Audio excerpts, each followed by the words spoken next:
When did you move here again? In September. Oh, were you clandestine about it? I think you were. No, I wasn't, but like, there's nothing to be saying now. Honestly, like, what would I really be saying? Like, most time people think, oh, I'm not posting on social media because I'm trying to parry, but I'm like, I literally have nothing to post. I have nothing to say. Like, if I had something to say, I thought you then I'll were be online a saying bit it. more active on social media, like maybe some 3 years ago. And that was like 3 years ago, but I now have a new life.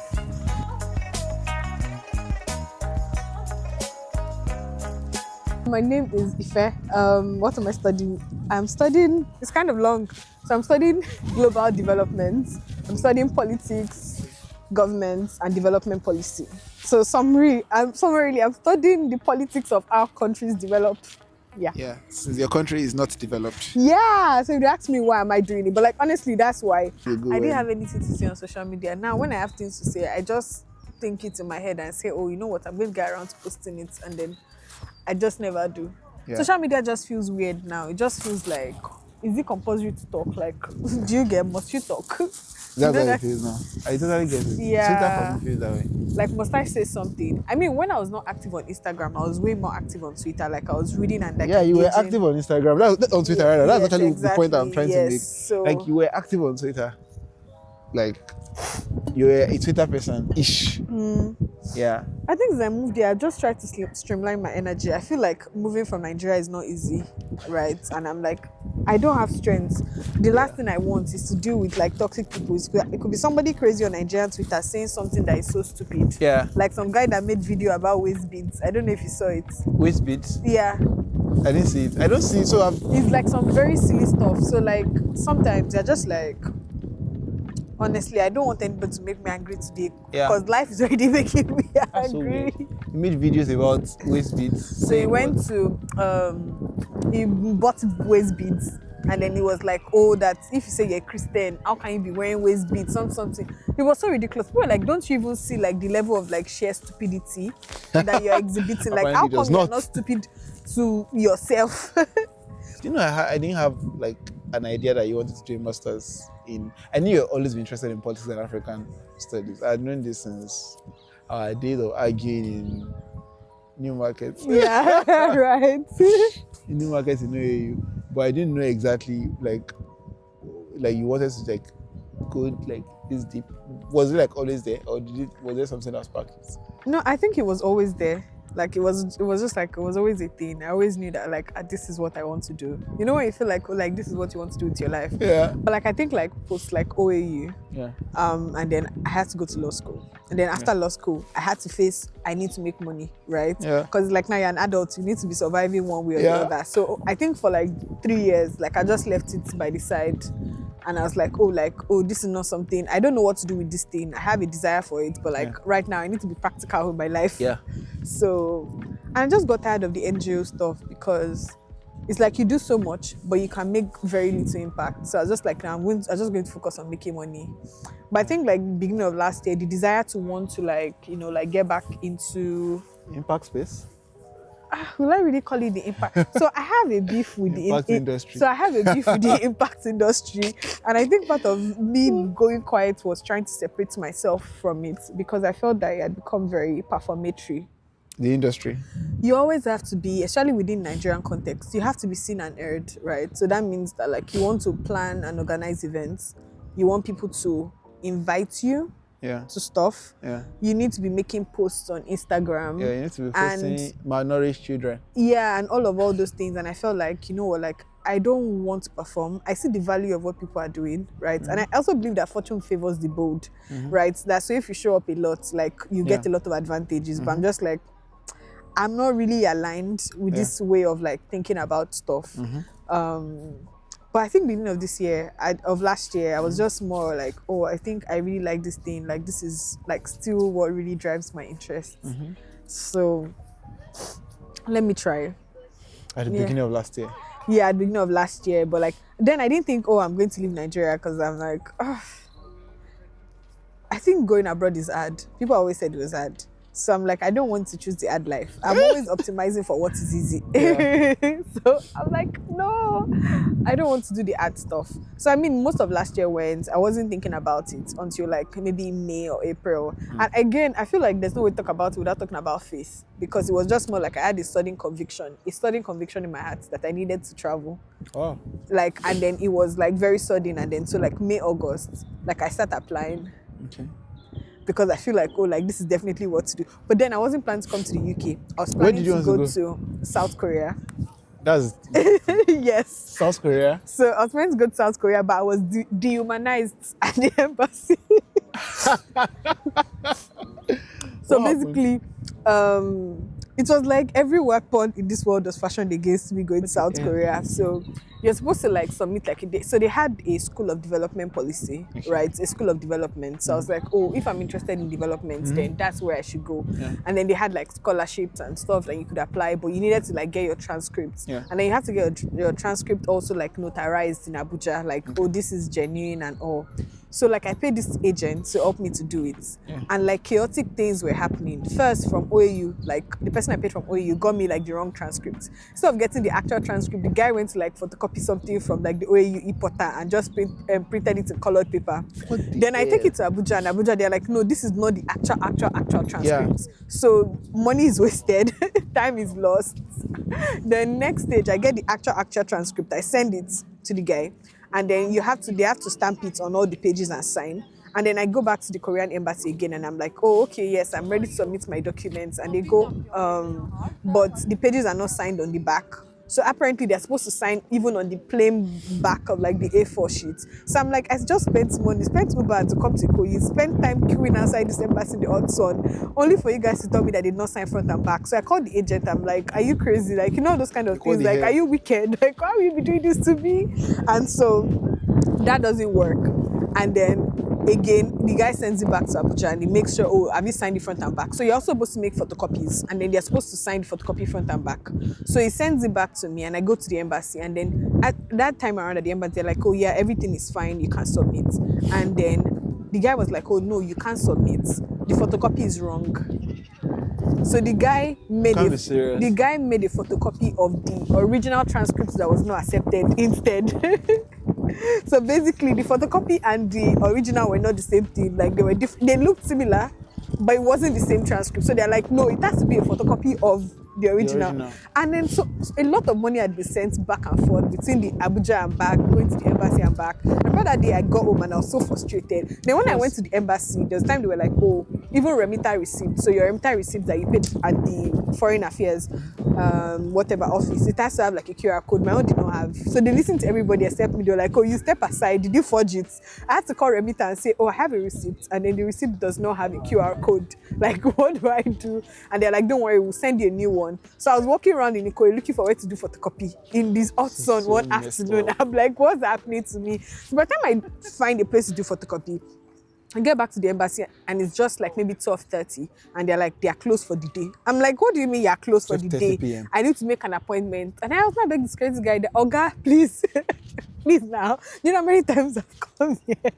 Please help me.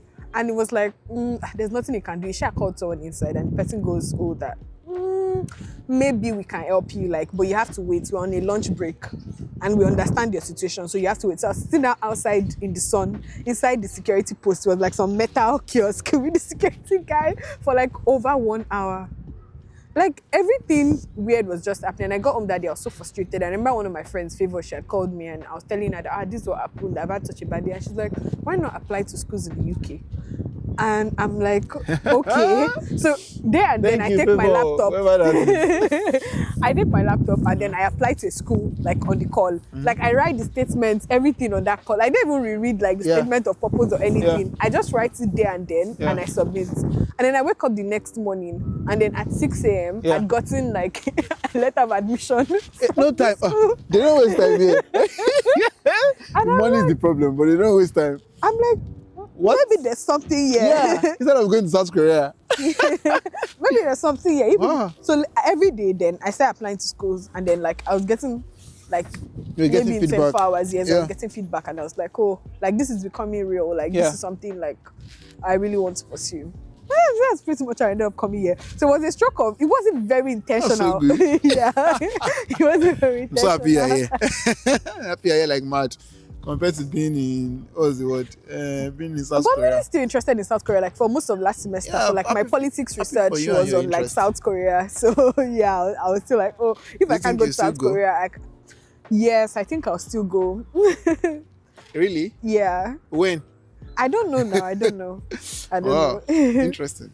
Well, so I mean, I just realized that you didn't introduce yourself. Your name, what you do, what you're studying, all of those things. So people don't know you. Okay. Just think this fine girl. This is weird. Okay, so my name is Ife. What am I studying? I'm studying, it's kind of long. So I'm studying global development.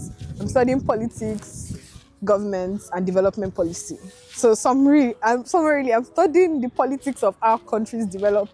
Yeah. Yeah, since your country is not developed. Yeah. So if you ask me why am I doing it, but like honestly, that's why. You know, because I always feel like African countries like have like so much potential, but it's deeper than that. Yeah. It's deeper than that. You're studying at the University of Manchester. Yes, I'm studying which that. is where we are now. Yes. Yeah, we're currently at the Yes. University of Manchester. It's my first time here. I've never been to the University of Manchester. My second day in nice. Manchester. Actually, my first day. Yesterday Yeah. was night. But yeah, so you resumed in September. How's it been so far? Do you like it? Do you like Manchester? I mean, you've been to a number of places. You've been to London. You've been to just London okay. and Manchester. Okay. Yes. Yeah, Interesting. pretty So, much. what do you think about it so far? I think it's nice. Like it works, right? Like- I think it's a depressing place, but like nonetheless, like it has a system that works. So yeah. When you see depressing place, like the country of Manchester. I think the country as a whole, like the country has like this very like individualistic culture, Yeah. like where people are like they do stuff on their own a lot. Yeah. And I think that's why like it's pretty depressing. Like even this park, most of the times I've come here, I've ended up talking to people who were just sitting alone because they were lonely. Yeah, So I what think I saw you- you posted that you Yeah, made. exactly. So like a lot of people are like lonely and it's just a culture. Like the other day I went to Poundland and then I thought the door was open, but the door was closed. So I hit my head against the glass door, The hell? like very loud. And nobody said sorry. Yeah. And that's why I was crying. I was not crying because I hit my You're head. just like, am I was invisible? crying because I'm like, wait, did everybody just hear that? Yeah. I could have had permanent brain damage. Yeah. And like nobody noticed. Like it was just like you didn't exist. Yeah. And that was something that was very I'd say uncomfortable. Like yeah. The reality of it is uncomfortable. Something similar has happened to me when I was in Wandsworth in London. It was my first time like in that particular place, and I was going for like a visa application. So I was like checking my time, but just as I was going, a lady collapsed in front of me and her nose was bleeding, and I was like, and Everybody people else were just walking and down. people walked past. And I was Yeah. like, what am I supposed to do? Because this, like, what are we doing? Like, is there nobody going? So I was asking, are you alright? Are you alright? Did you, like, can I call someone for you and everything? She was like, oh no, it's fine. I'm like, it's fine. You're bleeding from the nose. And I'm like, what is going on here? And then there was this, and I couldn't touch her because obviously I'm a Yes. guy. Everything is against me. Like, I can't Yeah. be touching a fallen white man on the road as a black man. in People got London. lynched for that in the US back in the day. Literally. Yeah. So I was like, what's going on? And then this white lady passes out. She stopped by. Then she gave the person an handkerchief and brought out a bottle of water for the person, and then helped them to sit by the building, sit on the floor by the building.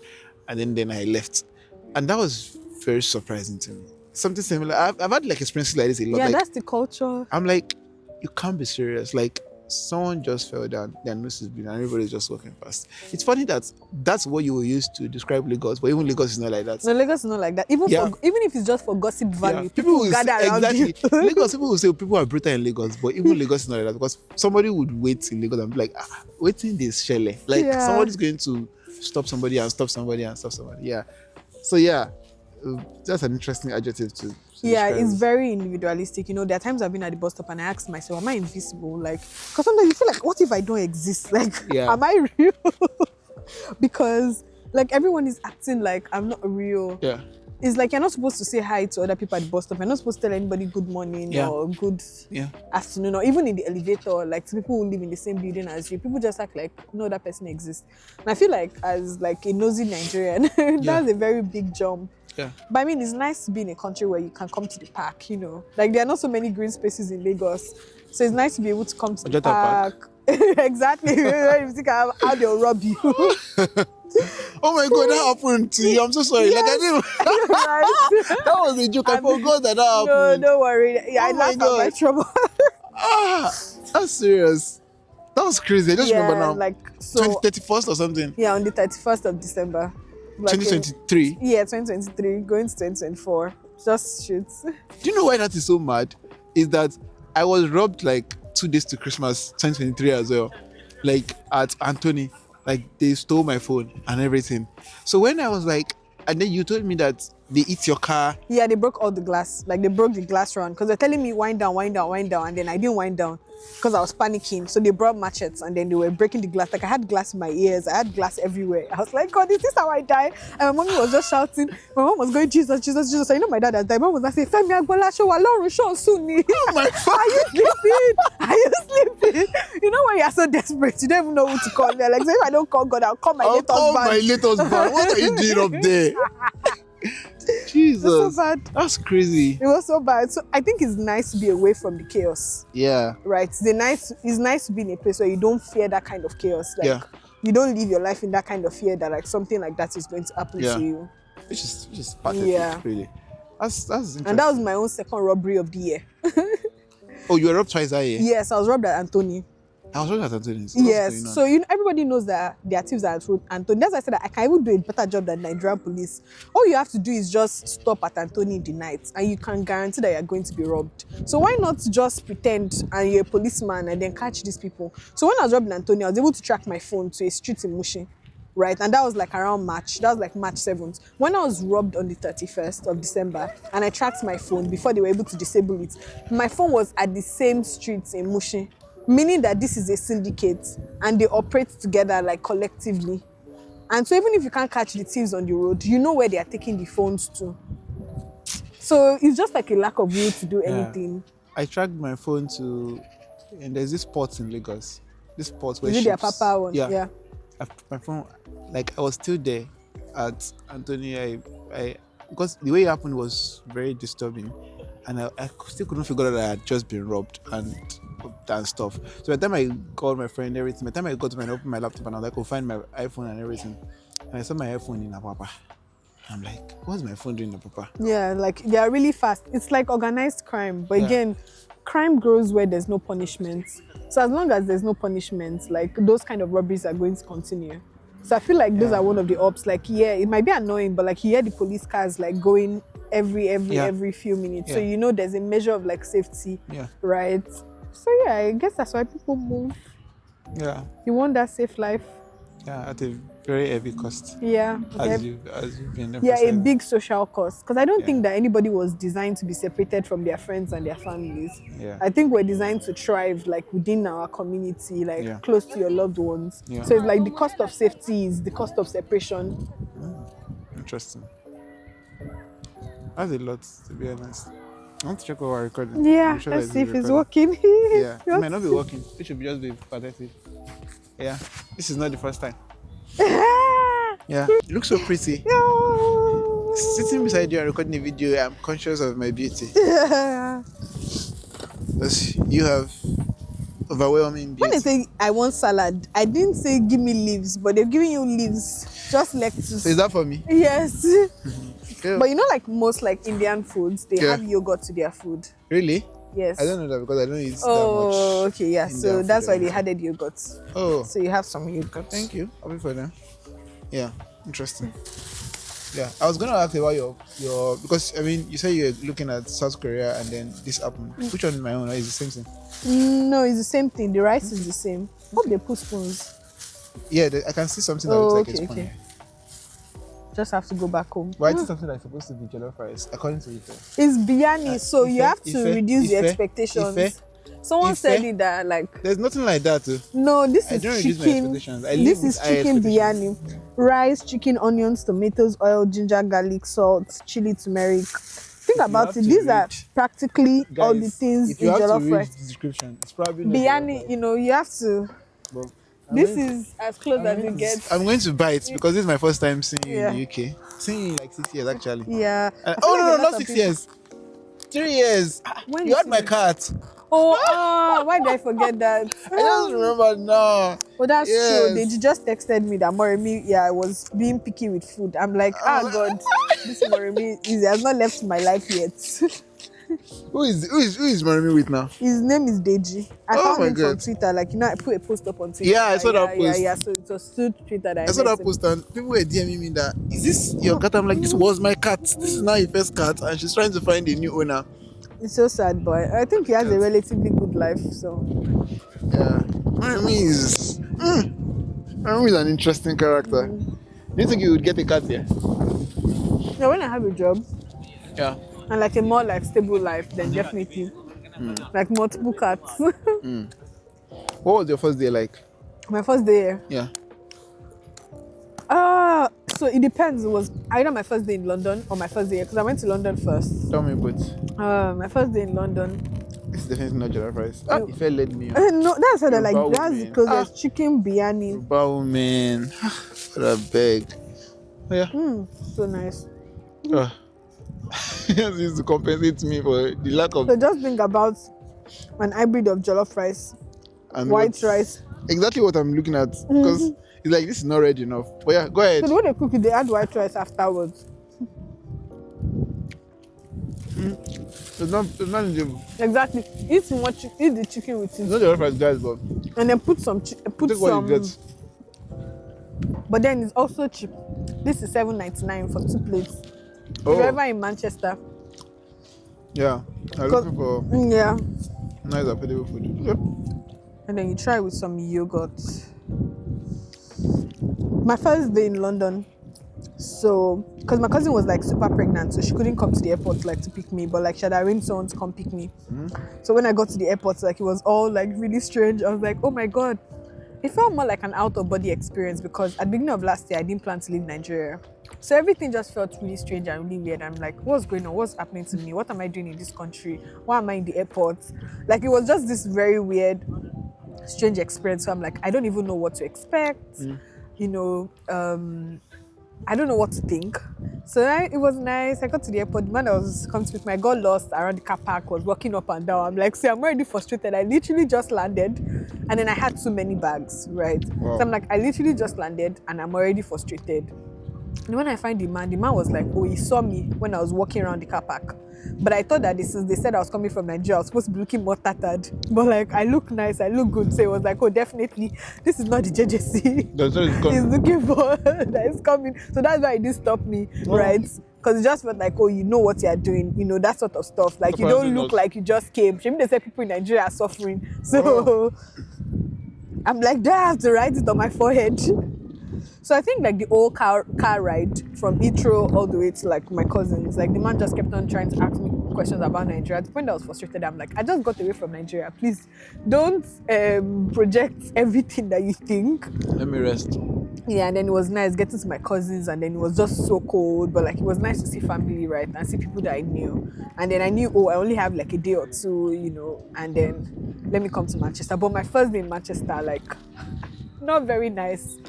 I had so many bags and I didn't have a bank account. So I had no cash, right? But I had like a Revolut digital account.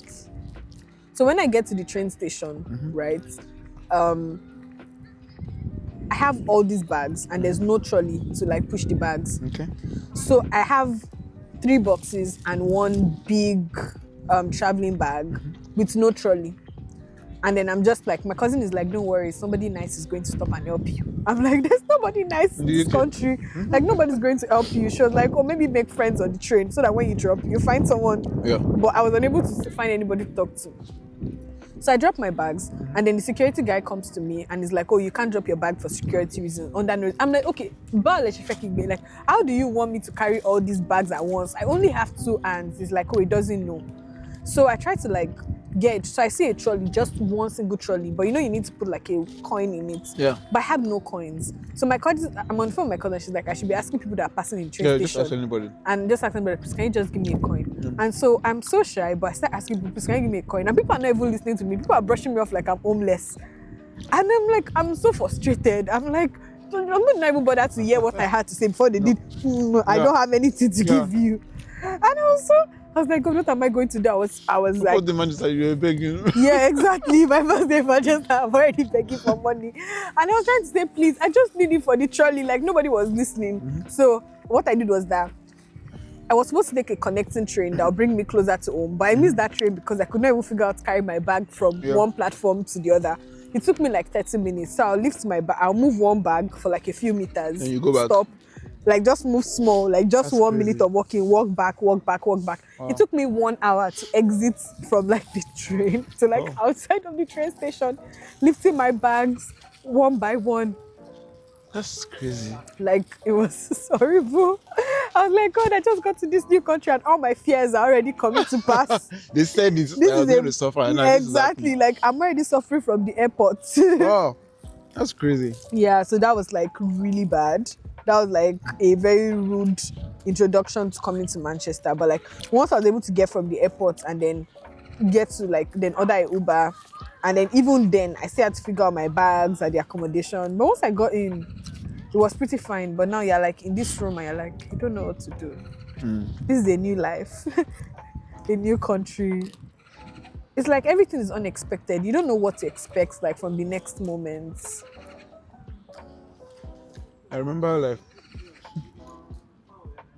the story is so familiar because the first person I spoke with, Anas, one of my friends, who were from OAU too, and he was saying it on my YouTube channel that he was dragging his Ghana must go around King's Cross, looking for how to figure out which train is going to take to Peterborough. You studied law in uni. Like, why did you take the conventional route? I think first, like most people know that studying an LLM in the UK is almost useless.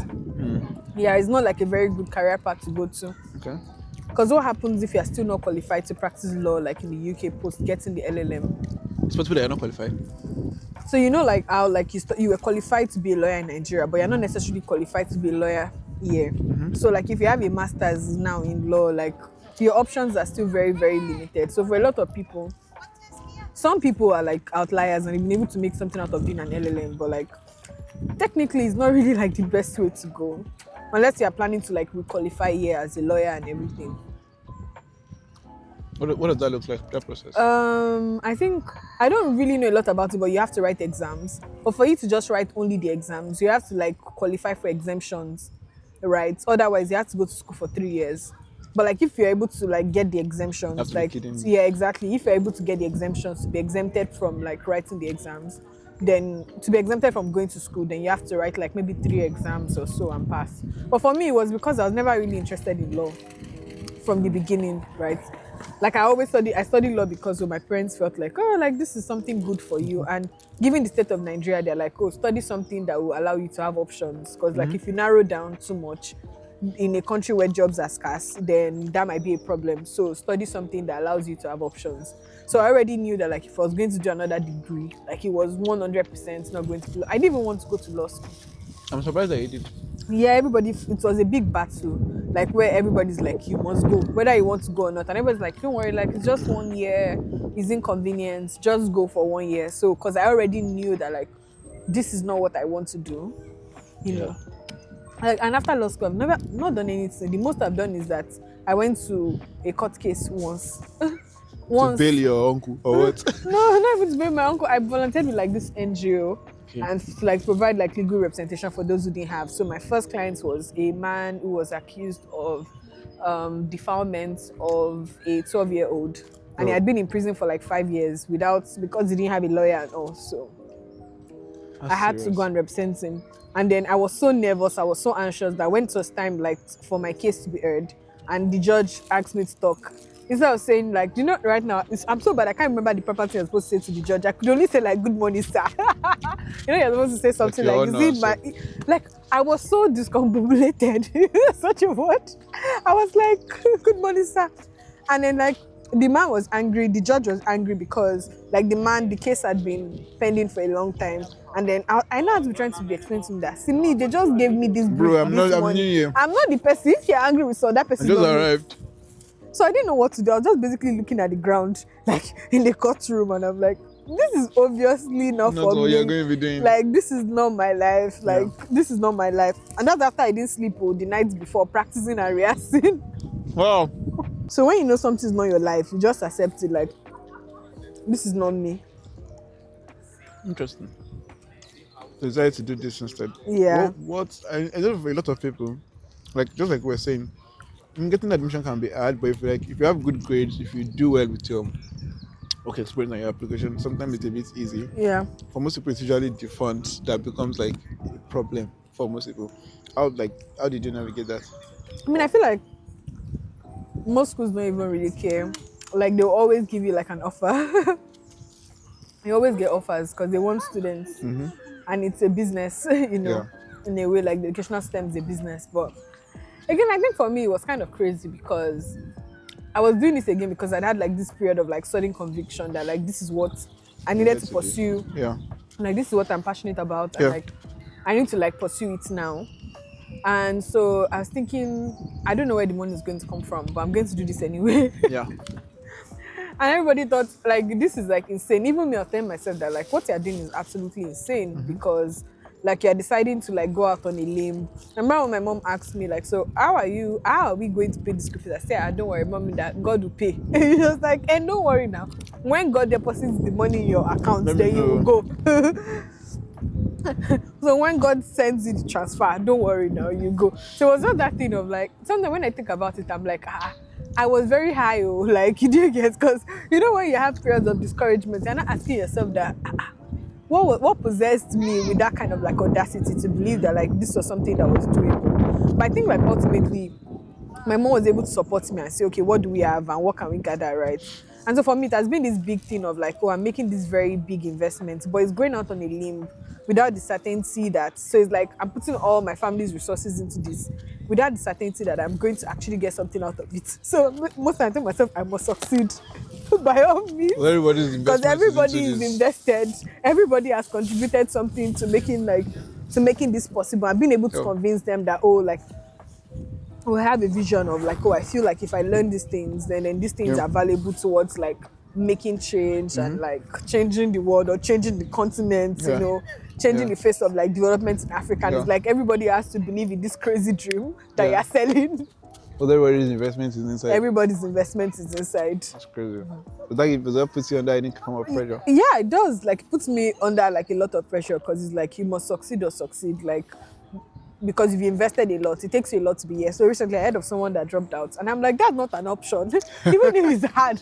What do you mean drop out? Because and do what do? I can go back home. The other day I was not feeling fine. I was like, should I go to school or should I not go to school? I'm like, is that even a conversation? Of course you are going. Wow.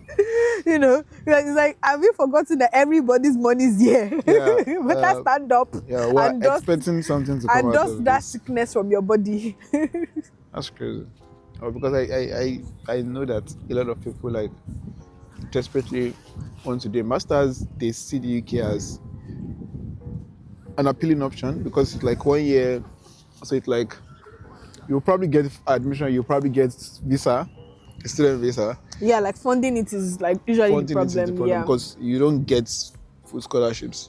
Yeah, they don't offer as many scholarships as like maybe like the US or something. Like I feel like in the US you can get like the US offers way more scholarships. Lots of these things. Yeah, lots of scholarships. Which is why some people would always go to the US. I mean, I think it's like, what are you optimizing for? Yeah. What does making friends and having a community in Manchester, like as a master student, what does it look like?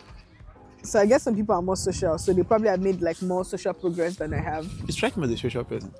No, not really. Were you at the time? Like I enjoy speaking to people one-on-one, but like if I walk into a room, I may not immediately like become like the lights or the life of that room, right? So like making friends is, I think I found it more difficult. But then I think it was also coming to a school that, so like for example, specifically like in my course, like I'm like the only like black person. Wow. Right, like in my specific pathway. Then we have a general class that combines everyone, and then in that general class there are like 4 black people, like in total, like so for like the entire, which is like a combination of 5-6 courses coming together, right? And so in that kind of space, you find yourself, who do I align with? Who's my ally? Right, I've always been like at this open-minded like mindset of like, like if you move to a country, you want to make as many friends as possible, like expand like your cultural like horizons. And so not just be keen on like, oh, I only want to like be friends with people who look like Yeah, me or yeah, people from my yeah, community, but like an openness to like see the world. yeah, But I also realize that it's kind of difficult because now in friendship you have to find conversations, you yeah, have to find things that like you all collectively like to yeah, talk about, yeah, and that the human instinct is to like be aligned with people who are very similar to yeah. you. So I think that was kind of like difficult. But I think over time, like I would say, like I have made progress, like in my relationships with people. Like we've become closer and closer. Like we've had some milestones, right? Like in our friendships, but like I wouldn't say like cause sort of like the friendships I have from Nigeria. Yeah. Like those are like very different. This one is more like growing friendship. At first I was very frustrated. Like I was extremely frustrated because I'm like, oh, I thought I was making progress with this person, but like now I saw the person the next day and like this person's not even greeting me. Do you get? Oh my Or like god. sometimes people do things that are so annoying and they say they don't recognize you because you changed your hair. I'm like, even if you pack your hair like a different way, like I would That's still so recognize. mad. So it's like you're saying you don't know me, Yeah, right? yeah. It's like it's gonna take Yeah, so like it's much like it's time. going to take a while. So you talk to Like, one person on like day A and it seems like you're eating it off, and then you meet them on day 2 and they're like very you also standoffish, and start you're all over like, again. you don't understand. Like I thought we made progress yesterday. So I think in the Yeah. end I started telling myself that like this will happen slowly. It's what happens slowly. Like And this will happen slowly, and like there's no need to like rush it. yeah. And just give it time and see like Yeah. what aligns. So yes, I have like a couple of people that I talk to more. We have more activities together. We can plan things together. But I think it's taking time to like grow. Yeah. I think it will. And the idea is that like most people that are your friends, they also have like other friends. Yeah, as so it's well. not like you're not that Yeah, priority so you're yet. like, yeah, kind of like number 5, 6, 7, 8, or 9. So like last weekend, I was sad because I'd been trying to like do like some sort of like hangout with like some of my classmates, and then I saw that like they're gone ahead and done like this hangout thing. I'd seen on Instagram stories, and I'm supposed to be like this matured person who doesn't care about things like that. But I had seen the post update on Instagram stories, and I looked at it and I was like, so why didn't anybody invite me? Yeah. Like I'm always trying to do things to bring us all together, but like Finally, you guys were hanging out. quite conveniently, right? Like nobody thought like let's invite her, and I'm like, you know what? I'm going to lock up on Monday. Nobody should talk to me. Were you able to lock up? I tried. I went to class and I didn't care. Like you know when like I just sat down, listened, and then carried my bag, and I'm like, yeah, I'm going home. I'm not going to try because obviously, I think that sometimes those things get to you because they're like, are you going to ruin the picture? So the Friday before, I'd gone to like this event at my department where we're making postcards for like children that were like sick, and then like pen pals, you write them, you know, just tell them about your life or whatever. And then it was time to take a group picture. And in that moment, I said I didn't want to be in the picture. But like I said, I didn't want to be in the picture because I felt like my blackness is going to spoil this picture. Really? Yes. Because sometimes I think being in a school that is majority like people from other races, it always feels like you are the one altering The color code. the color code. Yes. The color The code aesthetics. of it. The God, I aesthetics beg. of everything. And I just like, you know what, like maybe, you know, like, don't worry, you guys take a picture. Yeah, have a like, good time. you know? Yeah. Yeah. I'm That's not, crazy. you know, I'm not, yeah. So sometimes it's like really, meanwhile, when I'd gotten to the event, so I'd gotten to this event and then the staff there, she was like, oh, are you here for the event? I was like, yeah. And she was like, oh, you can sit down there. Then a group of like 2 other people walk in, and then she goes, oh yeah, like these are colored crayons, these are cardboards, these are this and this and that. And like she's running around and trying to help them get set up. And in that moment, I'm thinking, I'm coming for the same event though. and I'm a student of this school, and we're all registered, and so we're all equally entitled to be here. But how come when I came, like you did not, there was no like enthusiasm, right, towards me, like you weren't trying to help me get settled in. And I'm like, it's all those things where you're constantly doing maths in your head, because I'd gone to some sessions in school where they said like, you know, there's a thing about confirmation bias, right? If you feel like people are being biased to you for like a particular reason, everything you see bias. Yeah. You keep seeing patterns of Yeah. bias. So I'm like, what do I do with this now? Do I say, oh, It's confirmation bias. Do you get like, oh, the reason why I think that this person acted this way is because of confirmation bias, Yeah. or is it really true? Yeah. But at this point, I'm like, honestly, I can't really know. It's just like being on the bus and like nobody's sitting beside you. There's a day I was on a crowded train and they were sitting beside me and people were standing. Yeah. Right? I'm like, but I have a seat beside me, but you rather stand. So if Yeah. you want to stand from London to Manchester, no problem. Be standing. But then I remember getting home and asking myself, that, is it that I have body odor? So I immediately try in the evening to go to Superdrug to see maybe I can buy more body spray.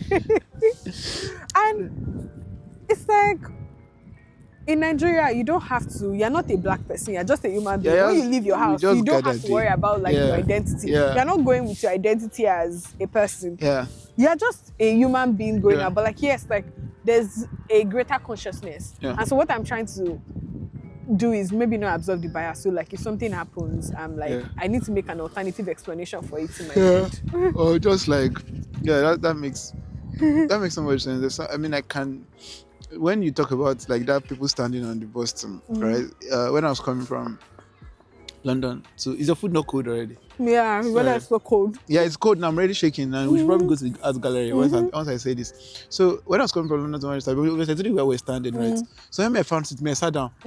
But you know there was people that stood throughout, and they were even not even just beside me, like even beside other white people and everything. And it's funny that I didn't think that it was because of me that they were not sitting beside me, because I didn't have that bias to be confirmed. But I feel like if you were there, you probably have thought, why are you not sitting beside me, like? Yeah, because you already had that bias that was already going on, and all of that like occurrences just kind of confirmed that. Yes, I mean, I just feel like, it's like I'm trying my best to be open-minded. I've always been someone who's always been like very racially sensitive, you know, like even, and I think maybe because like working in development and all of that is like, or thinking around development issues, is like every day I'm engaging with like these issues of like race and politics all those things. So it's like very difficult, because when I told my friend about it, she's like, oh, she does not see black or white, so she never notices anything. Your black friend, right? Yeah, a black friend, a Nigerian friend. And that like, actually happens. It's not normal to say when I say it. Because I mean, she's lived in England for 3 years and she just doesn't see it because she's not conscious of it. I feel like that's me. Right? Like, and I'm like, that's bliss. To be unconscious is like, it's so much bliss. Like, right? But I feel like me and you're very sensitive. I don't think you can be unconscious. You literally decide to come here to come and study it because that will make you conscious. Yeah, exactly. And so it's like, is that consciousness of like, even when I go to church, right? Like I'm conscious of my person. I'm conscious of, you know, how people behave, right? I remember once I had a debate with like a professor in class, because she had said that like race is a social construct and race is not necessarily real. I'm like, auntie, race is real. She was saying that, and her argument was that race is fluid. Yeah. So in terms of like, people can always sometimes like identify to be of like a different race. So you realize that it's more of a social idea. So can you identify as India now? That's what I now told her that. So look at me now. You see that applies to some forms of like white people. She was giving examples of like different census that they've done in the US. And some of those census, people that were like Mexican or like Latin American, they were actually classified as whites. Like there was all check, you know, you just check mark as whites, right? And I'm like, even if I wear all the wigs in the world, my race is not fluid. I cannot slip in and out of racial, I cannot identify as something else, right? So this is not just a construct in my mind. This is forming like the real actual experiences that people have in every day. You've seen people change their name on their CV to like an English name, and then all of a sudden they start getting more calls. Oh yeah, you will. Right? And so it's like, this is not just like a social idea, like this is something that is real, this is something that is tangible. But again, it's also about how I perceive myself.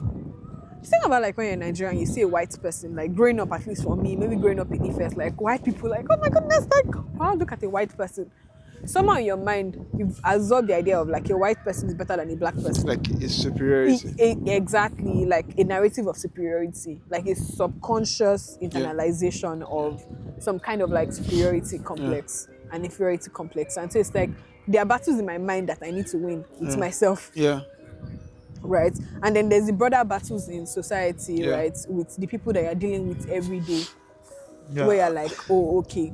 These people have also grown to like think in a certain way, like perceive themselves and perceive other people. Do you get like in a certain way? it's a whole ball game entirely, and it's like it's so real. What you just said now is so real that, and it's like it's like that if you talk about it too much, it overwhelms you because it's not a problem that will be solved in a day or in a year or in Yeah. like 2 years or whatever. But at the same time, if you don't talk about it, you can do ignorance is bliss. But yeah, for me, I just kind of maintain a balance. Yeah, should we move? Yeah, it's cold. So where are we going? We're walking that way so we can Okay, see lead the way. some pigeons if possible. I mean, we can Yeah, go your this way, pigeons there. but Well, they are are they more. still there?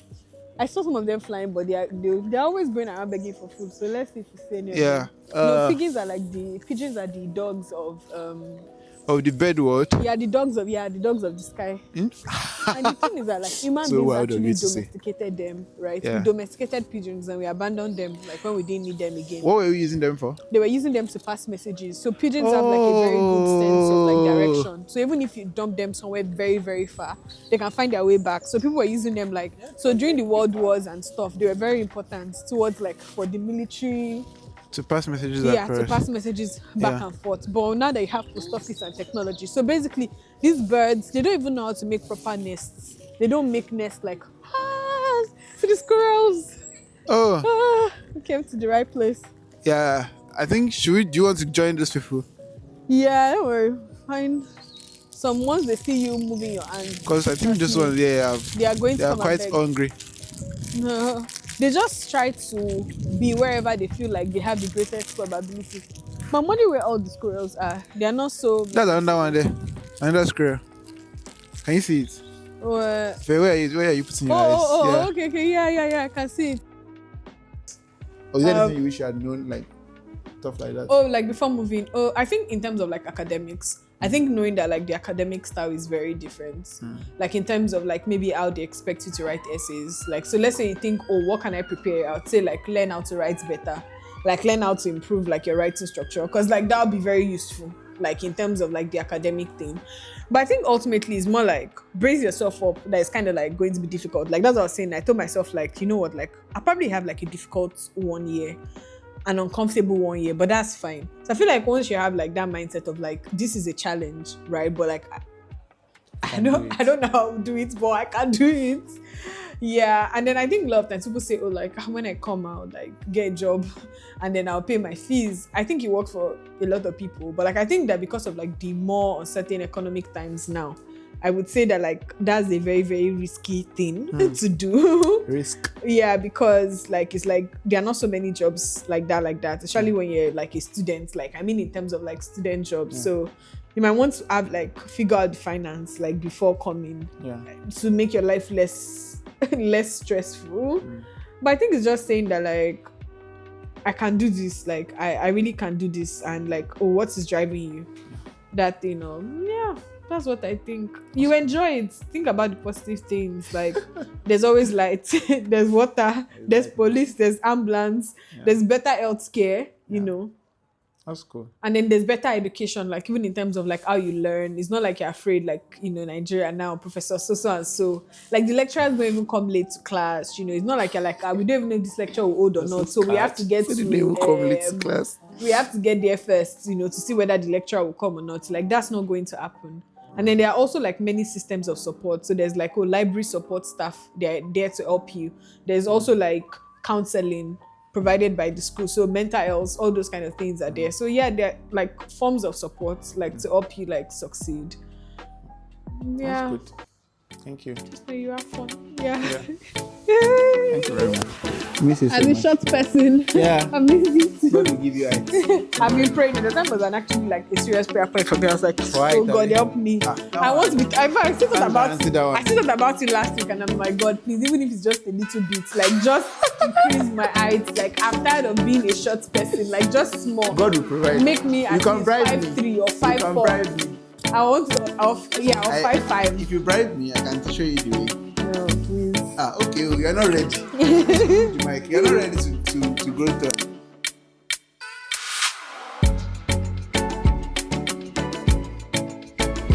Bye bye.